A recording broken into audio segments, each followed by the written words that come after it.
Ini 10 masalah yang sering dialami oleh para mahasiswa yang ingin menulis proposal skripsi.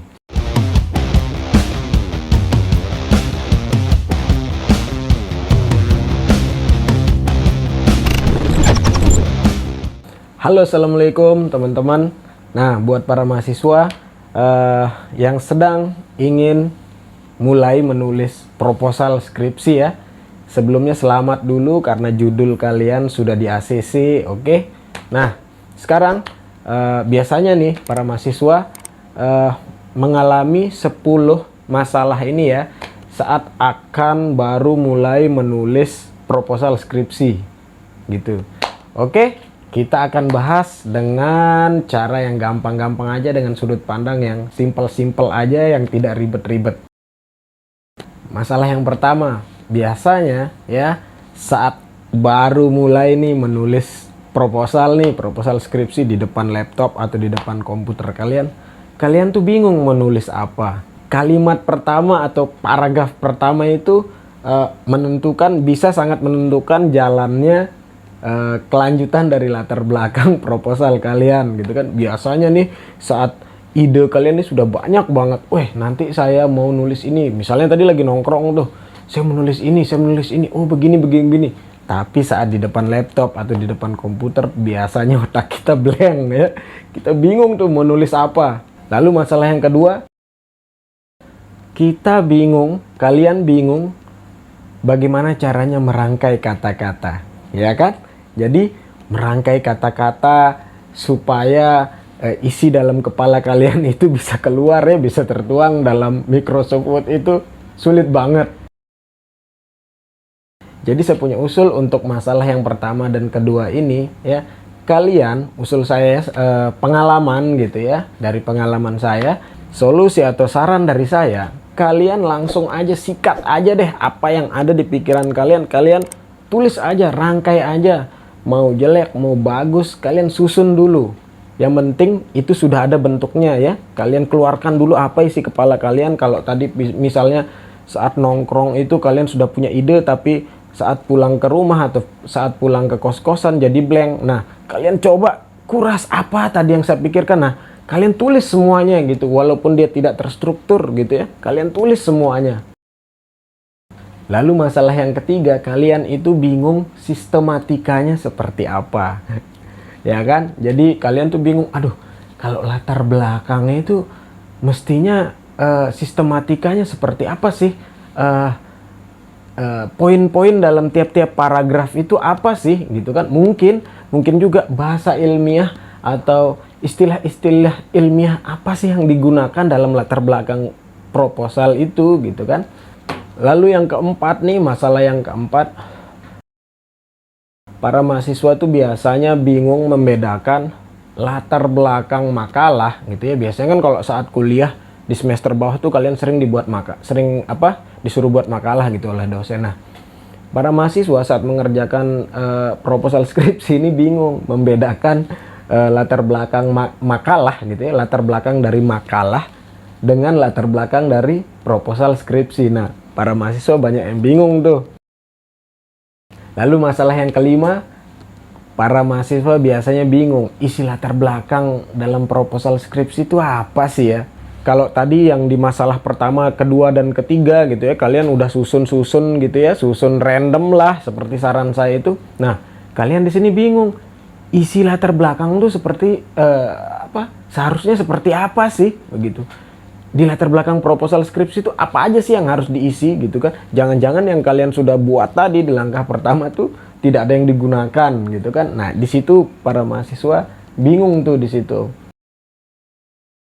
Nah, saya punya solusi dan saran terkait masalah nomor 3 tadi yang bingung sistematikanya seperti apa. Lalu masalah yang keempat tadi sulit membedakan antara latar belakang proposal skripsi dan latar belakang isi dari makalah. Dan masalah yang kelima tadi bingung isi dari latar belakang proposal skripsi itu apa. Jadi dalam latar belakang ya ada dua gaya yang disebut deduktif dan induktif itu ya. Tapi sudah saya bilang di video-video saya sebelumnya itu dilupakan ya. Jangan terpaku sama itu ya. Jadi kalian ini tentukan dulu gaya kalian. Kalian sukanya yang mana? Mengerucut ke bawah atau mengerucut ke atas, gitu ya. Nah, ada mahasiswa yang sukanya nih bahas hal-hal yang umum-umum dulu. Misalnya keadaan dunia, keadaan Indonesia dulu, atau keadaan daerahnya dulu, baru mengerucut ke arah yang spesifik atau masalah-masalah yang spesifik. Tapi ada mahasiswa yang sukanya itu gaya menulisnya itu, ini memang ini ya, memang kesukaan masing-masing gitu ya. Ada yang sukanya tuh langsung to the point gitu, to the point, langsung masalah ke spesifik, baru nanti di bawahnya dijabarkan masalah-masalah umumnya. Lalu kalau dalam proposal skripsi itu, dalam latar belakang proposal skripsi itu ya, harus ada fenomena-fenomena itu yang disebut kajian empiris. Jadi ada dua kalau mau bilang sistematika ya, atau isi dari latar belakang proposal skripsi itu ya, ada dua, kajian empiris dan kajian teoritis. Nah, kajian empiris tadi itu yang saya bilang mau bahasnya dari hal-hal yang umum dulu baru mengerucut ke bawah lebih spesifik, atau langsung membahas to the point yang spesifik, masalah yang spesifik baru membahas yang umum-umum. Nah, itu kajian empiris. Nah, di bawahnya baru bisa kalian masukkan kajian teoritis. Kajian teoritis itu ya berasal dari buku, dan juga harus ada penelitian terdahulu, rekomendasi maupun gap dari penelitian terdahulu. Itu mungkin yang membedakan antara latar belakang makalah dengan latar belakang dari proposal skripsi atau latar belakang skripsi. Nah, biasanya latar belakang makalah itu kan yang sering saya jumpai gitu ya, biasanya hanya memaparkan masalah-masalah umum terkait konteks dalam tulisan itu.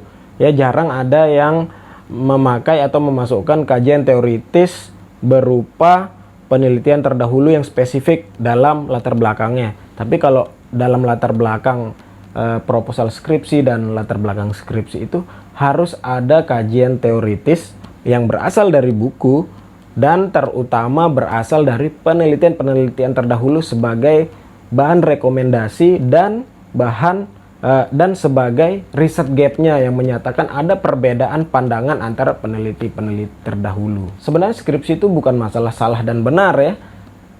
Semuanya benar. Kalau kita mau bilang benar itu semuanya benar. Poin yang penting itu bukan salah dan benar, tapi tepat atau tidak tepatnya. Jadi di masalah nomor 1 dan 2 yang sudah saya kasih solusinya tadi ya, kalian sudah bentuk nih, kalian sudah keluarkan isi kepala kalian, bebas random lah ya, kalian tulis bisa 1 lembar atau 2 lembar. Nah, kalian tinggal bentuk aja dia. Kalian mau bentuk segitiga begini atau segitiga begini, gitu ya. Kalian sukanya bahas dari umum dulu baru mengerucut masalahnya, atau kalian sukanya yang di pertama mulai langsung dari paragraf pertama tuh kalian langsung bahas hal yang spesifik. Itu termasuk dalam kajian empiris. Kajian empiris itu maksudnya fenomena teraktual yang memang terjadi di lapangan, yang memang terjadi di dunia atau di bidang tertentu itu gitu. Bebas ya, bebas, isinya bebas. Yang memang ya teraktual, faktanya yang terjadi seperti apa gitu. Apa yang sedang terjadi tentang judul itu, masalahnya apa gitu.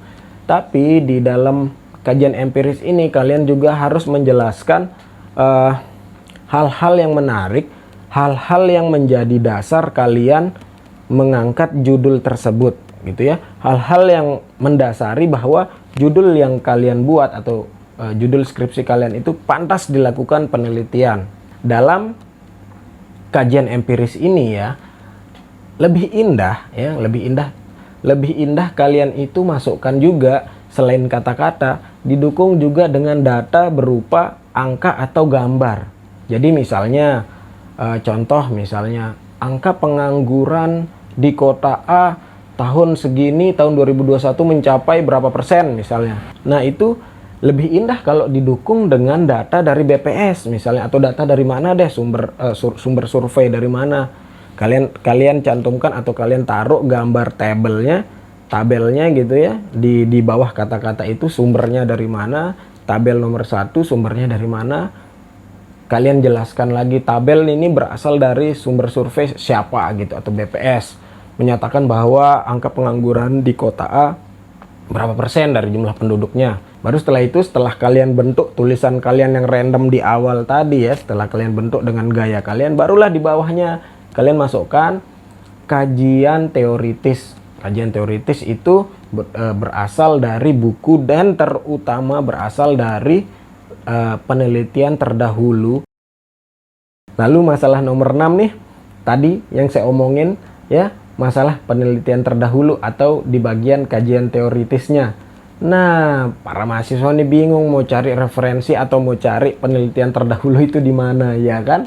Tapi sebenarnya kalau zaman sekarang nih ya, sudah banyak banget informasi-informasi tentang sumber-sumber penelitian terdahulu.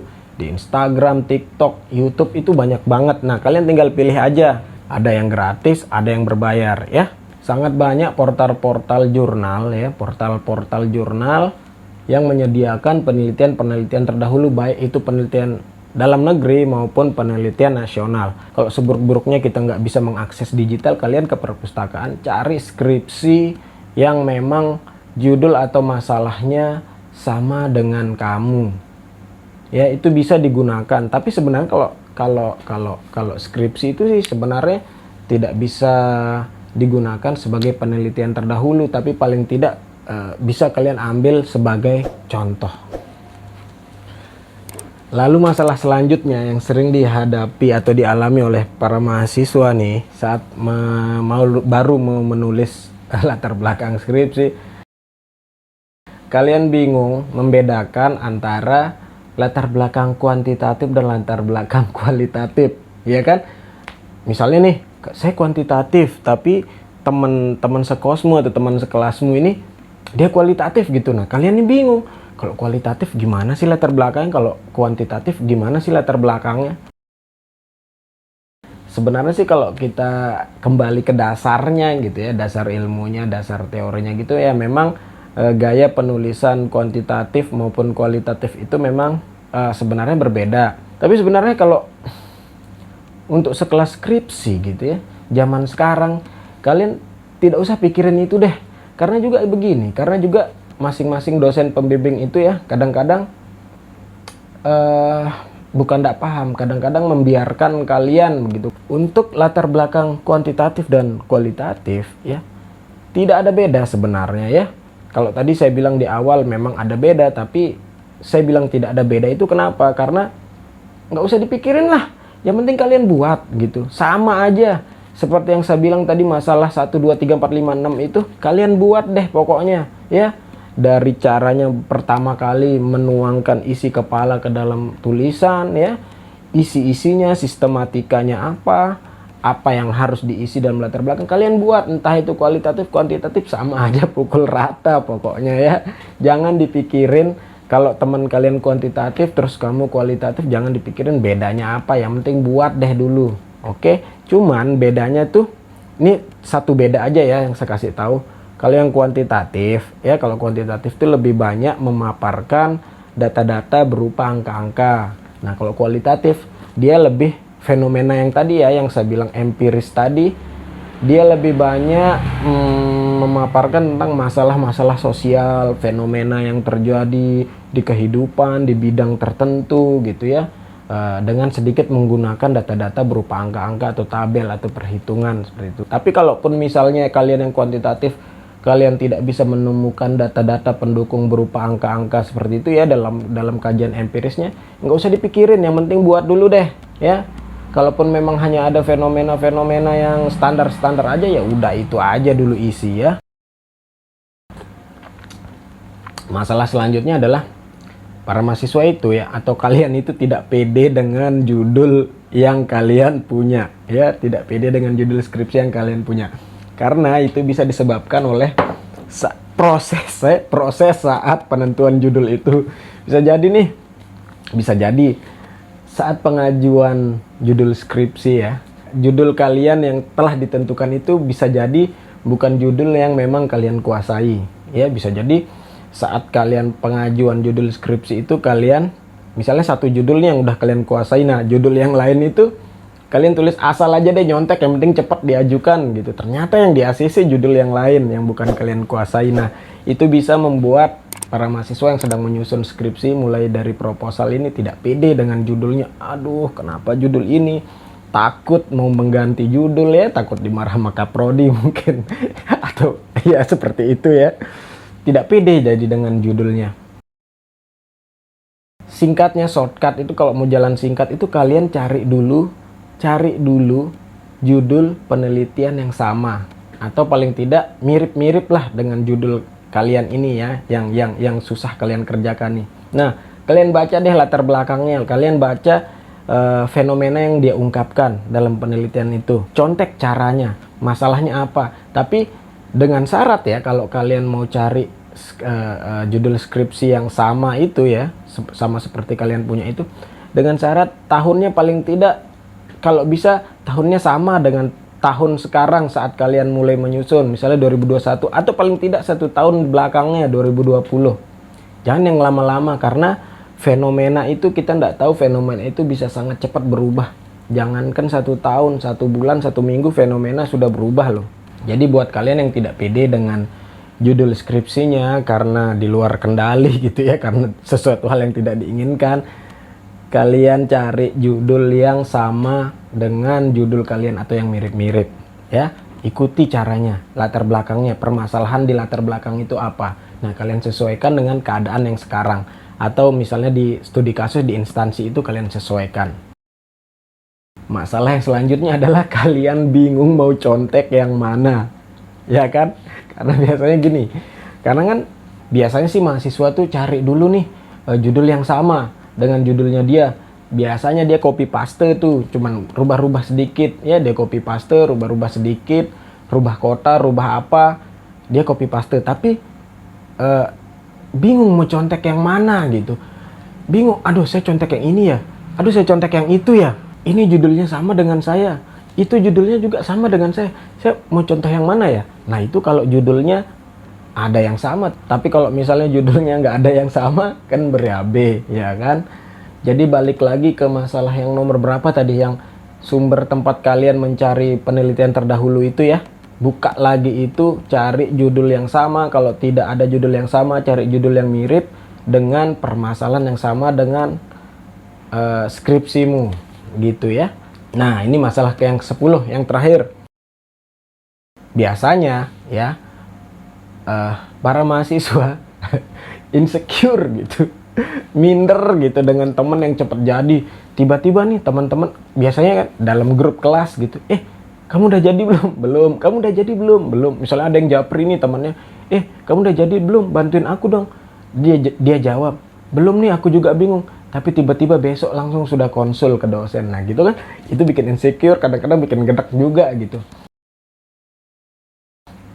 Gini saya kasih tahu, teman yang cepat konsul, teman yang cepat jadi itu tidak menentukan dia cepat selesai skripsinya ya. Banyak faktor yang mempengaruhi. Jadi biasanya ini mental gitu ya.